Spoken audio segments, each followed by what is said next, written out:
Continues in the murder trial of the former Illinois deputy accused of killing Sonia Massey in her home last year. Sean Grayson took the stand in his own defense this morning, and he recalled the night of the shooting, stating he believed Massey was threatening to throw a pot of boiling water on him. So prosecutors asked Grayson about his account of the shooting, which was written several days after Massey was killed. Grayson's partner the night of the shooting already testified last week, saying he was not afraid of Massey. Instead, he was afraid of Grayson. Grayson faces a maximum of life in prison for 3 counts of first-degree murder. Anna Schechter, senior coordinating producer with CBS News Crime and Public Safety Unit, joining us live now. Anna, how shocking was it that Grayson actually took the stand?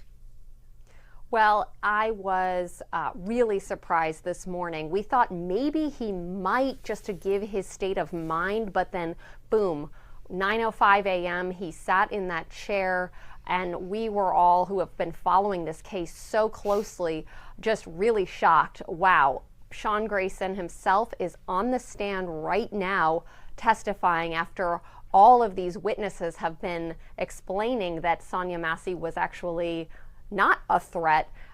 So this was a very big moment for those of us who have been following this case now for more than a year.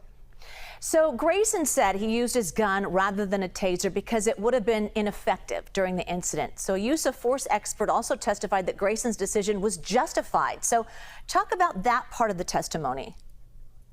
Sure, it's a great question because this was actually new information. We know from the reports filed right after, or in the month after this event, that he said he felt threatened by that boiling pot of water. But we never knew he was even considering or thought about potentially using a taser instead of a gun. He was asked this question on the stand today, and he said that he was worried that a taser wouldn't work because a taser has to go through clothing and actually clutch onto the skin, essentially. That's how it works. And that he says that he actually took the time to think that through and realized a taser wouldn't work and instead used a gun. So we'll see how a jury reacts to that, if they believe that.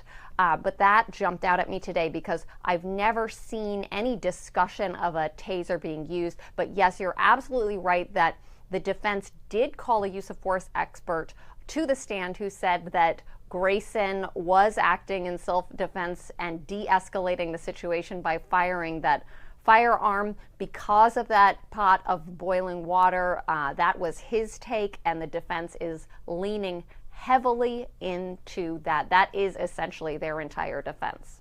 Anna Schechter. Anna, thank you.